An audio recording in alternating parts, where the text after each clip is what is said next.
Hey everyone, it's Sid. Welcome to the first episode of the interview by the Nordic Model, the podcast where we talk about social democratic policy positions, theory, and events of interest. This week I'm going to be interviewing Chad, who goes by Chad Not Chud on Twitter. We're going to be talking about social wealth funds. To give you a quick background, Chad is a democratic socialist and a longtime friend of mine. In this episode, we sat down to expound on social wealth funds, their applicability in the current political climate, and the most pragmatic path forward for them. We hope you enjoy. Yeah, so hi, I'm Chad. I'm at Chad Not Chud on Twitter. I'm a grad student in a completely unrelated field, but I have an interest in left politics and in particular social wealth funds. So I'm excited to get a chance to talk about that today.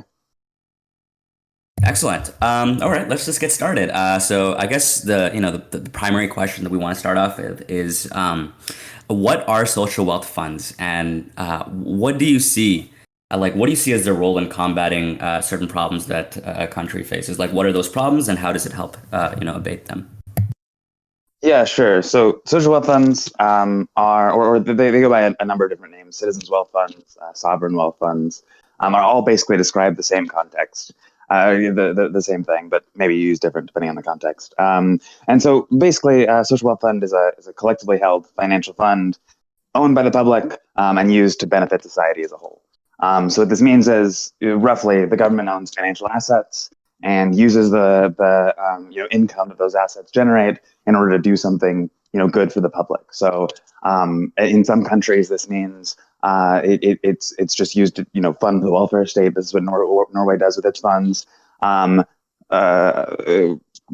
the Alaska Permanent Fund is another example that uses these assets to generate a dividend, which it gives out to its citizens. And so that's what a social wealth fund is. The second part of your question was what Yeah. was it? So basically, I mean, like, what kind of problems do they exist to solve? Because we've had this Oh, conversation sure. before, right? And I think there's two kind of paradigms in social wealth funds. I think there's one. Mhm. Um, I think when you look at like the lineage of where social wealth funds come from, and you probably know about this, and you'll probably explain this a little bit more. But we Mhm. have things like the Meidner Plan. So in one sense, Yep. it was like this way for to kind of socialize the economy. But right now, proponents of the social wealth fund want to use it as more of a thing for generating revenue for a welfare state. Do you see? Do you think those things can be decoupled? Is there some way to synthesize them? What are your thoughts on this? And also, if you Sure. could I mean, go into a little bit of the history of the how I guess social wealth funds yeah, started. yeah, of course. Um, well, I guess I'll start with the history. So this sort of like idea of fund socialism, which is sort of where the government, owns financial assets, and using that as a means as a way to like seize the means of production in some respects, is a pretty that goes back at least 100 years or so, and it might seem kind of ironic at first that you would use the kind of the heart of capitalism, the stock market, as a means to bring about socialism. But upon further thought, it kind of makes sense because as like with the rise of like financial capital, this decoupled management from ownership, and the result of it has been to sort of collectivize the ownership of tons and tons of firms, into the hands of a relatively small number of people and families, right? So it's not just like you have this sort of personality driven robber baron who owns and manages this factory. Now these things are much more decoupled, and so this provides a pretty direct avenue for for us to take these assets and bring them under public control, so that these gains can be shared by all, because we can just directly target these assets. You can buy these assets, right, or in kind tax these assets. So they provide a very direct mechanism, for doing that. So you're right when you say that there's a tension here between the benefits that you can get from a social wealth fund versus the sort of like owning the means of production thing. That's true in some sense, right? It's a question of what you do with the returns that you get on these assets the government owns. Do you reinvest all of these, or do you take off some like income adjusted return every year and distribute that out as a dividend, right? I mean, so that is a political question and an important one, but I don't think I think you still can do both. So, for example, in the most notable proponent of social wealth funds is Matt Bruenig. So in the policy paper that he describes, he's very much on the using the returns on a social wealth fund to create a dividend that goes out to everybody. And that is, rather than taking all of those returns and reinvesting in order to grow the fund even more, right, and control more and more of the means of production. Excuse me. But all of the taxes that he proposes to fill the fund are aimed at taking wealth from the people who own the most of it, right, and putting that into the fund. So that means controlling more of the means of production. In the way that the taxation occurs. So, for example, having like market capitalization taxes or financial transaction taxes, these sorts of things that target that target the people who own these assets, and even doing some of that taxation in kind. So rather than forcing them to liquefy the assets and then pay the tax in money, they can just pay the tax in the stock itself, or issue new stock or something like that. So, I mean, I think that there is certainly an interesting conversation to be had on what the exact balance between these two should be. But I tend to find myself favored. Like I tend to like the idea of having very from a political standpoint, having very simple programs that have very direct and obvious benefits to people and taking credit for those, right? So I like the universal dividend idea that Matt Bruenig has, where again we take the returns from the assets and we just distribute these equally across the country as a dividend, because this provides a very direct material help to people, and we can get into I guess some of the benefits that this approach has had in Alaska with the Alaska Permanent Fund, so it increases popular support for policies like these because it has direct, obvious benefits that the government can take credit for. Right, keep it simple and take credit is the mantra that I would like. I would like the left to have in government.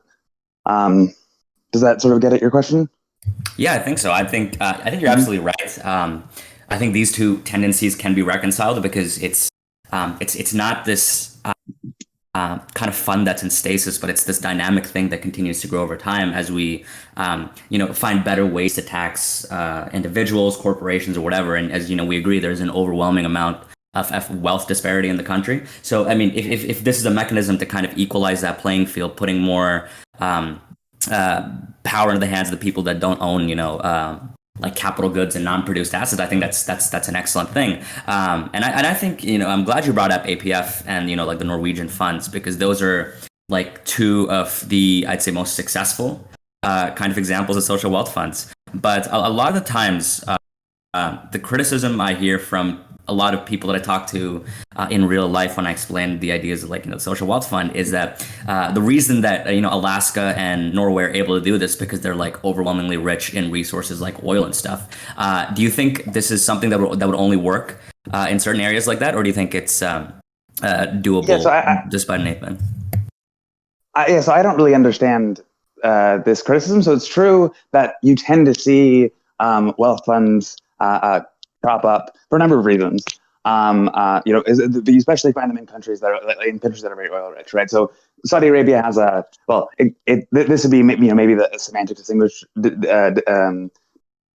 semantic difference between sovereign wealth fund versus social wealth fund. Nominally, Saudi Arabia, for example, has a sovereign wealth fund, also having to do with their oil, but it's not social because it doesn't go to benefit the people. Okay, fine. And so you tend to see this, but this to me there isn't anything inherent about a social wealth fund that requires you to have like one overwhelming resource that you use the profits that come from that to fill the fund.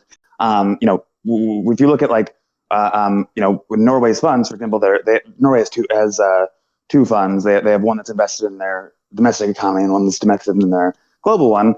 That the one, for example, the one that's invested in their global in global equities and bonds. I mean, that has nothing to do with oil, right? It's the oil fills it. The oil is a revenue stream that you can use to fill the fund.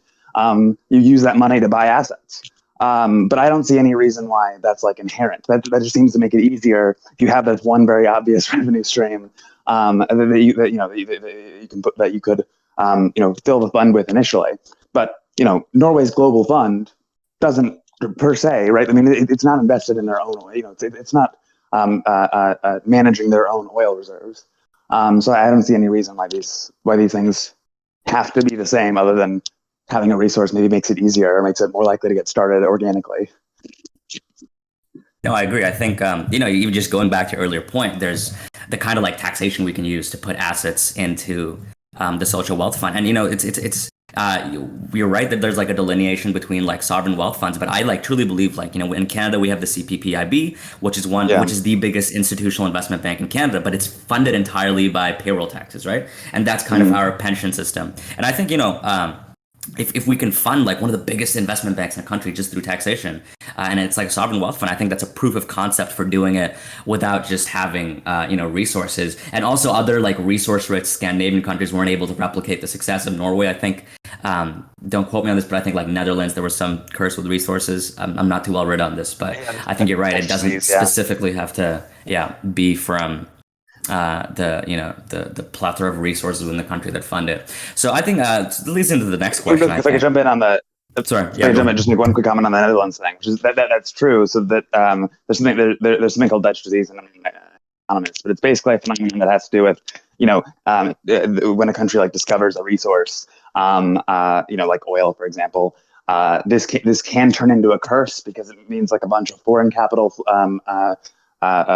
flows into the country, and you end up with inflation and all of this stuff. Anyway, there is some stuff that I've read that I'm not an economist, but that social wealth funds for countries who have these resources, a social wealth fund that takes these rents and invest them elsewhere, right? So invest them like Norway's global fund, invest them in other economies. Can actually like mitigate these Dutch disease issues. But this is something that I think there's a talk. I can't remember the name of it right now, but the Jain Family Institute has a talk that's on this. If you just look up like Jain Family Institute social wealth funds on YouTube, you'll find one of these. So there is. I gotta check that out. Yeah, I'm a big fan of the Jain Family Institute. Yeah, I read the. I'll talk about this probably in another future podcast, but about the welfare state. But yeah, I would 100% to listeners, I would recommend reading anything Jain Family Institute. Okay. I think, so I guess I want to lead this into, the pandemic has obviously been a kind of tumultuous and turbulent time for the economy. But do you see this as an opportunity, as one of the best time to kind of start up these like vast like social wealth funds when we're coming out of this pandemic, when a lot of these firms are going to be clamoring for bailouts? Do you see this as a great opportunity for governments to kind of build up this portfolios of equity? Oh yeah, for sure. So this is something that I think there could be like a broader conversation on in terms of how best to fill these funds. And one of them absolutely would be instead of just doing a bailout. This is something that I wish we'd done in 2008. The bailouts were good. We should have done the bailouts, but we should have demanded equity in return, right? So that cash injection was necessary, but in those times of crisis. The government could use these as sort of jumping off points in order to, in order to fill the fund, right? So we'll give you money, you got to give us some stock in return.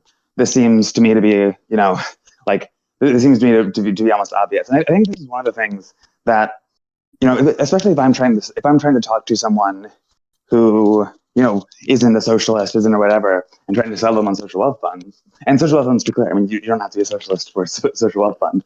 I think, one of the things that, like, it makes a lot of, I think it makes a lot of intuitive sense, or it can make a lot of intuitive sense to people when you phrase these things this way, right? So, like, you want the government to bail you out? Okay, give us some equity in return, right? That seems like I think that appeals to a lot of people that there's this sort of exchange. And similarly, another along this vein, something that gets me, why I think social wealth funds are particularly viable in America for a few reasons. One is it can alleviate some of the, depending on how you structure it, of course, but it can alleviate some of the tax hesitancy in America. We hate taxes. So when someone says, I don't want my taxes raised, whatever, say, okay, here's a way that we can have the government, generate revenue on its own so that we don't have to tax you in order to get revenue, right? Or we don't have to raise our taxes in order to get revenue. Or similarly, you can just phrase a social wealth fund as, we're just having the government do the thing that everyone, does for their retirement, which is invest money, right? The way that you invest money for retirement, you put money in investments, that grows over time, and you take it out when you're 65. It's like you're just applying that same logic to the government, right? Why not have the government do what we all have to do, or we all do if we can? So I think that these sorts of I think there's just like an intuitive sense in social wealth funds that comes from this, and similarly with the bailout in exchange for equity thing. Yeah, I think that's I think it's like intuitively, it's a very politically appealing strategy, right? Because I think you're right. In the wake of the Great Recession, the 2007 2010, like a lot of the disillusionment for people politically, and I think a lot of this like catalysis for what happened with Trump, I think, was this governments bailing out the big corps and leaving the average man to like flounder. And you combine that with the fact that things like policy proposals like taxing the wealthiest and taxing the biggest corporations are like by far the most popular policy position in America right now. I think with a mix of these two, I think it's kind of stupid to not do it.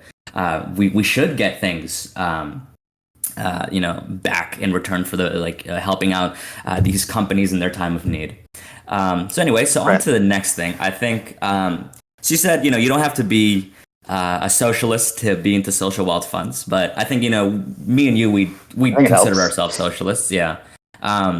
Would you say? And this is I find this the most interesting kind of synthesis for like what market socialism is all about. But do you find these social wealth funds to be a proof of concept for what a future kind of market socialist economy could look like an economy with economic democracy and redistribution of revenue towards all citizens?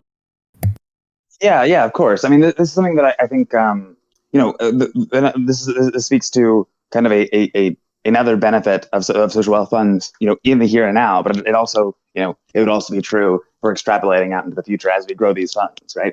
As you grow these funds, you're taking, you are taking up more and more of the government is owning up, more and more of the economy, right? That's getting you closer towards, completely socializing, capital income, and so the one, sorry, I lost my train of thought. Right. So, one thing the government can do, in this respect is, the government is in some sense. So if you pursued, for example, a social wealth fund strategy, that was, not so much focused on creating benefits, but was just like purely about, reinvesting everything. Reinvesting all of your returns, right? And so you're trying to grow the fund as quickly as possible. One of the the advantages that the government has in some respects there is that what any other capitalist in the market can't reinvest all of the returns on their investments back into he can't reinvest all of their returns because they have to eat, right? Whereas the government is in this this specific unique place where it can tax, and so it could reinvest all of its returns. And so what you're sort of doing is you're turning these funds into sort of like the sort of like Marxian capital accumulating monster, right? Where as long as they're spending less than the private sector, their relative share in the market just grows naturally, by virtue of the fact that they're not liquefying the assets and selling them. And so then in terms of like what a sort of future looks like, I think that one of the other benefits here in terms of getting things like workers on boards, on boards of companies, right? Getting adding the worker perspective into corporate decision making, I mean, I think social wealth funds are really great for this as a way of doing co-determination, because they sort of naturalize a lot of these things we want to do anyway, right? Like they naturalize regulation, they naturalize co-determination, by which I mean coming up with regulations and enforcing regulations is hard. You have to create these like very general rules, that apply across that people are going to try to circumnavigate and avoid. They're sort of slow to change, and can't keep up with like the situations on the ground at each individual company or whatever.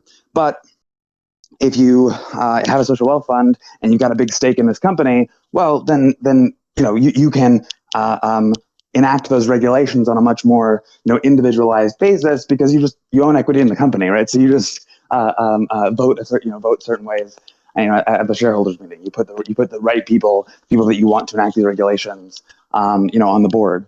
And similarly for co-determination, if you want to pursue a policy of co-determination, you just instruct your fund to vote for worker representation on worker boards.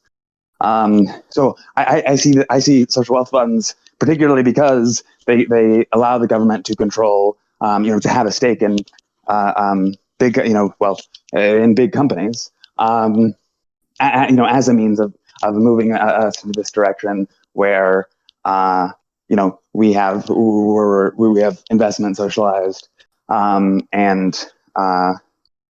we're, obviously we're distributing capital income across society at large.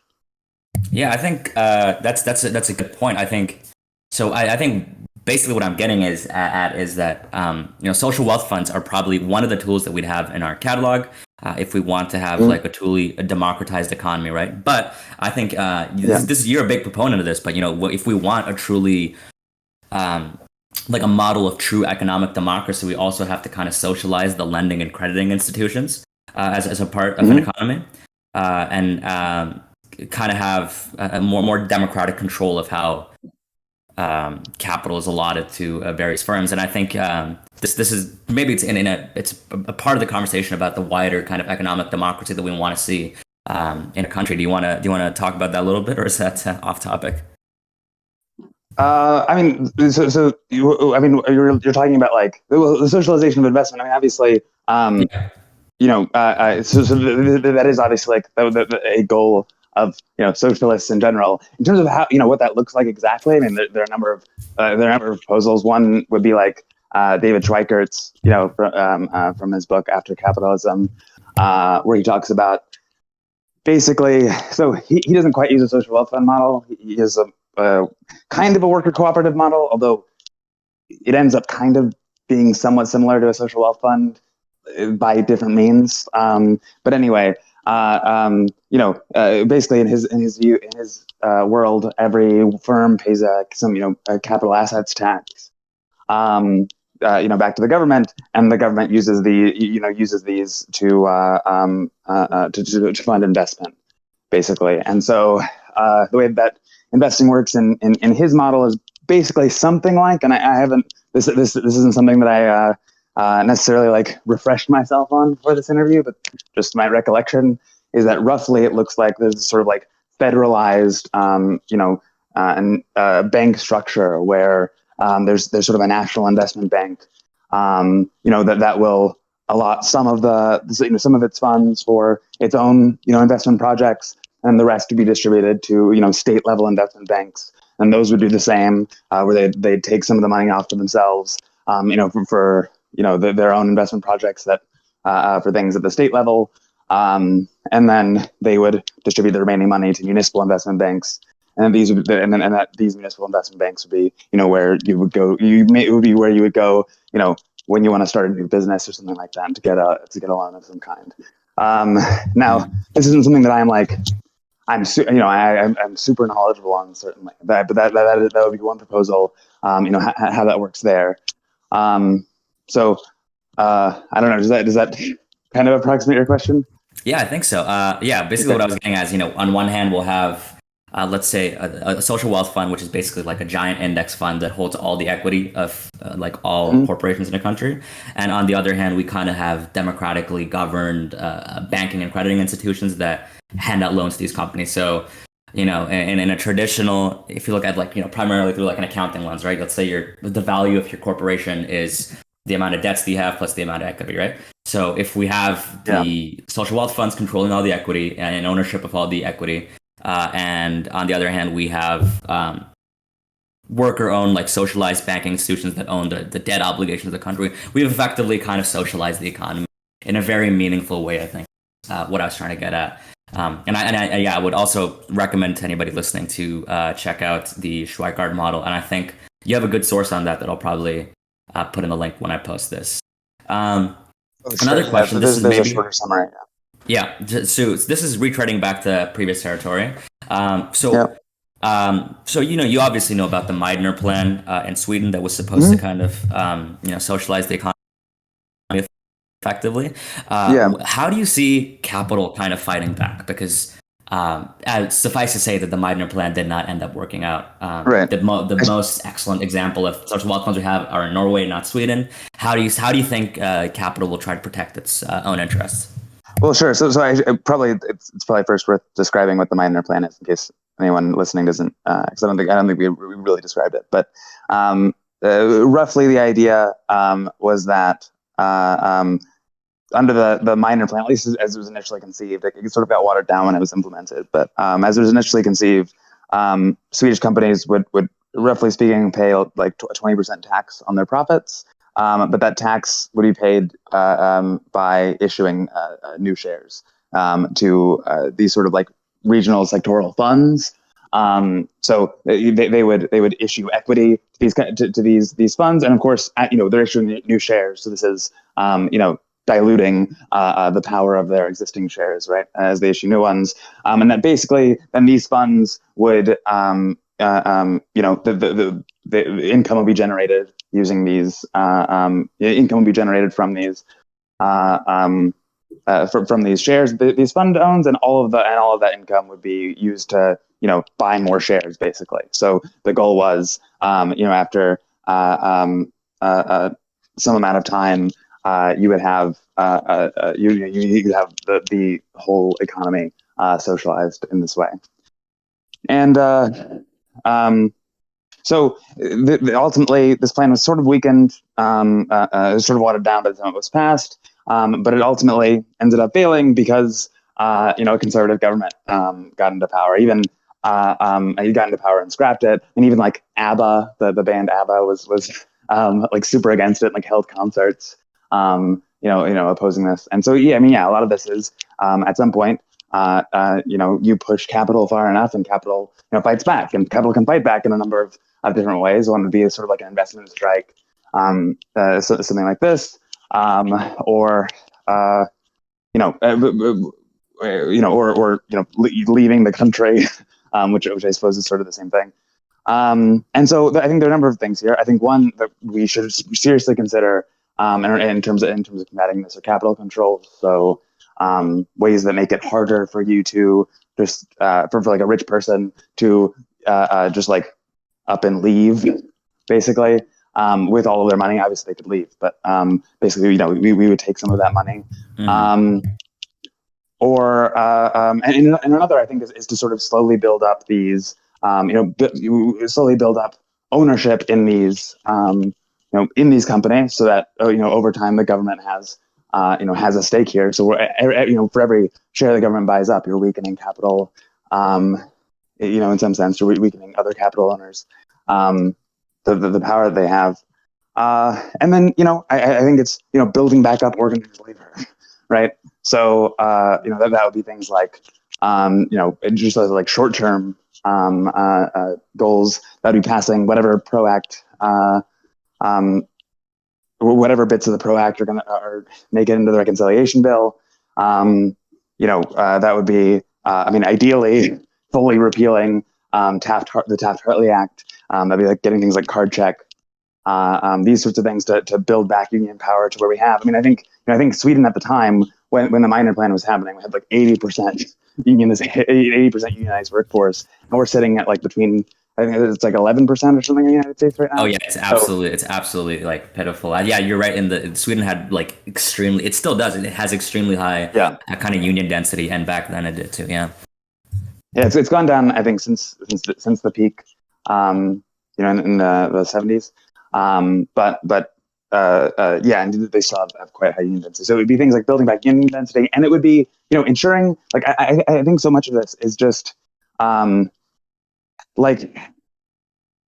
I mentioned earlier that one of the things that I really want the left to do is make simple programs, right, that clearly that like materially benefit people and then take credit for them, right? So something like even earlier, that happened this year, and this obviously isn't like a left socialist thing, right? Like the child tax credit, right? This like helped a lot of people, and there were problems with it. Don't get me wrong, in terms of like uptake and these sorts of things, but that was giving money to people that directly impacted their lives. And the important thing is to take credit for these things and sort of control a narrative in that way. And so when capital fights back or whatever, right? What you would want is for like strong, clear messaging on this squeeze that whatever squeeze it is, right? If it's like an investment strike or something, that shifting the blame at who the problem is there, right? And very clear, direct messaging. And we can, in order to get to that point, we need to build up trust through these simple program, these simple programs that help people that we take credit for right now. Yeah, I think, I mean, as Brunig proposed and as you proposed too, it's as simple as just a dividend that's paid out to people every year. And yep. we see like places like Alaska, it's helped cut down a lot on poverty. So if we take these and convert them into like wildly successful kind of unconditional cash transfer programs, you're right. I think you combine that with hopefully we build up kind of like a working level of like labor density. Combine that with the success of these unconditional cash transfers. I think we can definitely take the fight the Alaska Permanent to Fund. capital. Sorry, the Alaska Permanent Fund. I think some estimates that it decreased poverty by 20%, and it's extraordinarily popular there. I mean, even to the point where the universality of it is also very popular. Like I think 74% of people in Alaska say that the dividend, the dividends that they get from the Alaska Permanent Fund should go to everybody, like including millionaires, right? And that's useful, right?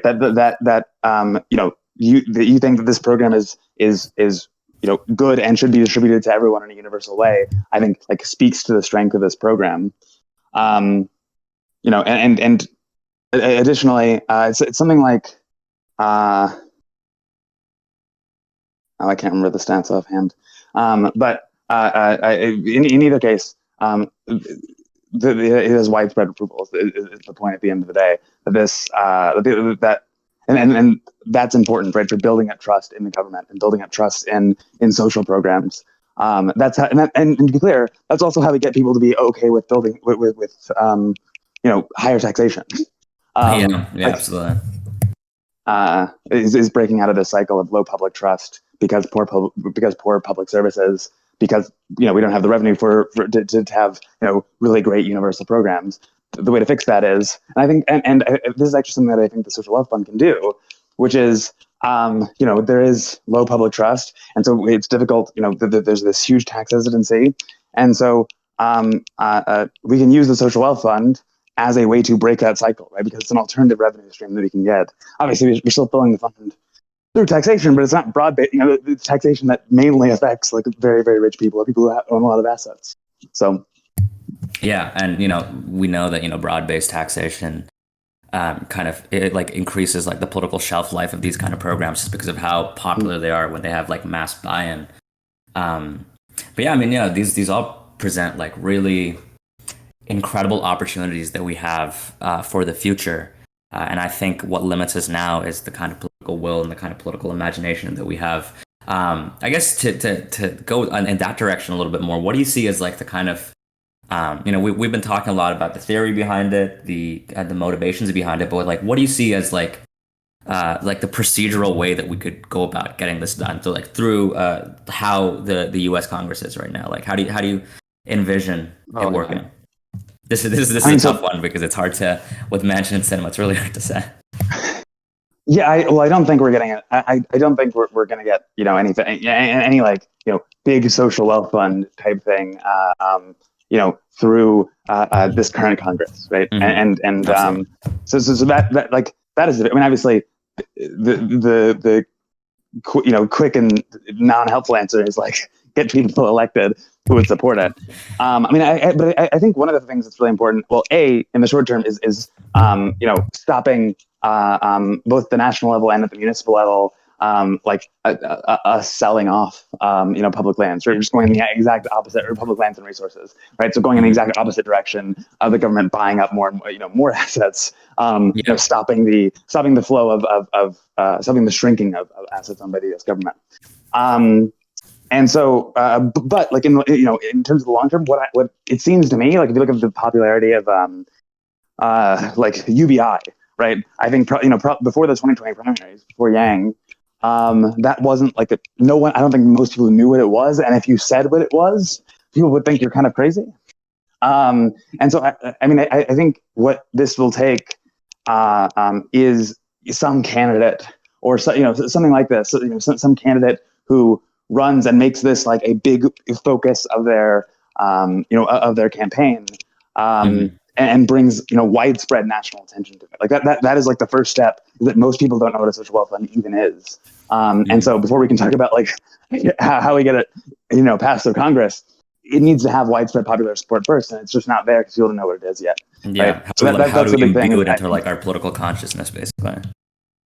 Right, and so that's the thing that I think needs to happen. In the same way that UBI has become and it's still not. I think we're still probably pretty far away, certainly from a substantial UBI in this country. But that is something that but it was brought to the public consciousness. It's now an issue that people have opinions on, whereas the social wealth fund just isn't there. And so that's the thing that I think needs to happen, is just PR, right? Like just getting the message out there, getting into the ears of candidates. I think Sanders in the 2020 campaign had some kind of inclinations towards a kind of like fund socialism. I think. I mean, I don't know exactly what it was off the top of my head, but but we need someone to make it a big deal as part of their campaign. Absolutely, and I think just as a side, I think we owe Sanders like a good, thank you for all this, because we can openly talk about policies like this now, and they don't seem like unfathomably out of reach, because leftist politics, I think, has kind of gotten off its death knell, and I think it's kind of rising in popularity and surging. So I think this is a good time to have that conversation, whether it be in a primary campaign, or these could even be like state level issues too, I think. But yeah, sorry, I cut you off. Continue. Oh no, that was the end of my thought. All right. Okay. Okay. I don't have anything much more than that. I wanted to keep it short and sweet, but yeah, this was very informative. I had a good talk. Thank you. Well, absolutely. Thank you so much for coming on, Chad. It's always a pleasure to have you. For all listening, please go follow him at Chad Not Chud on Twitter. Are you going to be changing that anytime soon, or is that do you think you've built your brand too much around that and it's too late to? I think that's my name. It's okay. Yeah, I mean, I miss the Delaniac brand too, but yeah, but Delaniac was never my popular following. Sorry, Delaniac was never my Twitter handle. It was always it's always been Delaniac is the display name, and Chad Not Chud has always been the Twitter handle. It's just always that's how it's been.